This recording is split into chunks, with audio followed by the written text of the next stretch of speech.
At about 6 p.m. last night, a police officer with the Navicent Health Police in Macon, Georgia, was approached by Christopher Horan, this person to my right here, in the parking lot of the hospital. Apparently, Navicent Health System is a big hospital system in Macon, Georgia, that has its own police department. Horan is 39 years old. His date of birth is January 23rd, 1979. As the police officer approached him, he asked the officer to put handcuffs on him because he was there to turn himself into law enforcement after having killed his sister. Horan told the officer that he and his sister had argued inside the sister's apartment, which is located within the McAlpine apartment complex in Dunedin. The address is 1430 Duncan Loop North, apartment 203. Again, that's in the city of Dunedin. Horan informed the officer that he had purchased an airline ticket to Mexico after killing his sister, but somehow ended up in Macon, Georgia. We're still not clear exactly why he ended up in Macon, but that's where he was when he approached the officer at about 6 p.m. Last night. The officer, upon receiving that information from Horan, contacted the Pinellas County Sheriff's Office. Deputies went out to the apartment and found 42-year-old Leanna Horan dead within the apartment. Leanna had been stabbed well over 20 times in her head, neck, and back. This was a very bloody crime scene, pretty much a gruesome crime scene, due to the extensive stab wounds, and the knives used to attack Leanna were found within the apartment. The attack was so violent that one of the knives appeared to be bent because he tried to stab her in the head, and when he tried to stab her in the head, it caused the knife to bend. It also appears from the crime scene at this point that Leanna was trying to flee as Christopher was attacking her and keeping her within the apartment. Late last night, Pinellas County Sheriff's Office detectives went to Macon, Georgia, and interviewed Horan at the Bibb County Jail. He told detectives that the murder occurred about 7 p.m. on Saturday night. After he and his sister were arguing, he wanted to go out, apparently drinking or clubbing or whatever he was going to do. She didn't want him to go, according to him, and an argument ensued, and he stabbed her, again, well over 20 times. According to him, he, quote, stabbed her too many times, and that was his quote. And from the crime scene, there's no doubt about that. The officers found Leanna's vehicle in the parking lot of the hospital in Macon, Georgia. So it appears that Horan, after he killed his sister on Saturday night, drove her car to Macon. We have no idea about his whereabouts from the time of the murder on Saturday night until the time he approached the officer last night in Macon. The Pinellas County judge issued a warrant for Horan's arrest, charged him with murder. He was booked into the Bibb County Jail. He'll remain in Georgia until he is extradited to Florida, unless he waives extradition, and then he'll be transported here.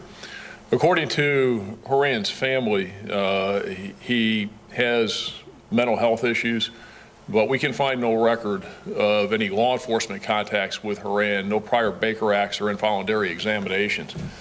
We don't really know much about him. It's very early in this investigation, but I can tell you that is limited to the Pinellas County area. Really don't know if he's had any contact with the criminal justice system other than some minor previous misdemeanor arrests, DUI, disorderly conduct, some trespassing, but very minor criminal history. But I really can't find anything that shows that he's got any history with having contacted the mental health system. And again, we don't show anything here in Pinellas County regarding involuntary examinations. But again, according to his family, he does have mental health issues, and this does appear to be yet again a situation with someone who has undiagnosed or untreated mental health, and that was a contributing factor to this very, very sad situation where you've got a guy who brutally murders his 40-year-old sister. That's about all we know on this one. Does anybody have any questions on that one that you want to ask? Sir, so was the whole thing here, it happened because he wanted to leave and she didn't want him to? Yeah, apparently again, what we're getting is, right now, we're getting this from him. Unfortunately, there's just two of them there, and, she's dead, and that's what he's telling us. And that's why the argument ensued. But something happened there where it's one thing to get in an argument with somebody and another thing to take a couple of knives, but she was stabbed well over 20 times. There was a brutal scene where, again, she stabbed about her head, her neck, her back. With enough force that one of the knife blades is bent because he tried to stab her in the head. So, again, but if you have somebody, too, that has mental health issues, they go off, they snap. This is what happens. And it does seem to be a little bit more than just somebody who wanted to go out and your sister didn't want you to go out.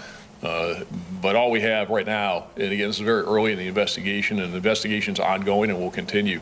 But what we know right now is from his statement, it was because he wanted to go out and she didn't want him to. It does appear that he was staying there. How long he had been staying at her apartment in Dunedin, we're not sure, but it does appear that he had been staying there for some period of time. Does he have any connection to Georgia? And as far as we know, he doesn't. We have no idea why. We know how, because his sister's car was found in the parking lot of the hospital. But we have no idea why he went to Macon. We're following up now. He supposedly, according to him, used his sister's credit cards to purchase this airline ticket to Mexico. We're following up on that and seeing if that actually did happen. And if you say you're going to be going to Mexico and you're going to flee, how you end up in a parking lot of some hospital in Macon, Georgia. But if somebody has mental health issues and something snaps and there's something wrong, that certainly could have played a part in this. So again, it's very early. We're not sure exactly where he was from 7 o'clock on Saturday night until 6 o'clock on Sunday night when he turned himself in to that police officer in the hospital parking lot. When he turned himself in, I guess he turned himself in when he spoke to your detectives. Was this demeanor remorseful or? Well, I'll say this: he was cooperative at first, and then his level of cooperation diminished during the course of the interview.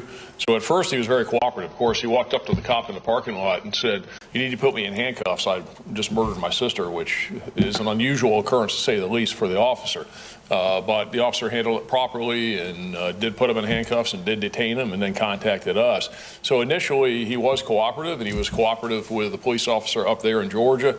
And then when our detectives got there, he was initially cooperative, but he became slightly less cooperative, let's say, as the investigation and as the interview progressed. So we really don't have anything more, on that at this time. Is there anything you can tell us about her? Did she have kids, or does she work, or anything you can tell us? I really don't. I don't have any more information at this point on her. This is getting very, very new. It's unfolding. We'll try and get some of that information to you. So you said he's been formally charged. There was an arrest warrant put out? Yes. And what's the extradition timeline? Because it's out of state, there actually is extradition. If somebody's arrested somewhere else in the state, it's just a matter of us getting them and bringing them back. But there is an extradition process. The warrant was issued. If he doesn't waive extradition, then they'll have to go through the governor's office in Georgia and have him brought back. Sometimes it takes months, but if he turned himself in the way he did, perhaps he'll waive extradition and we'll just get him back here soon. So I really can't tell you a firm timetable on that, because it depends upon whether there has to be a formal process or whether he'll waive extradition and come back to face the charges. His bond up there in Georgia was set at $500,000. What's the formal charge?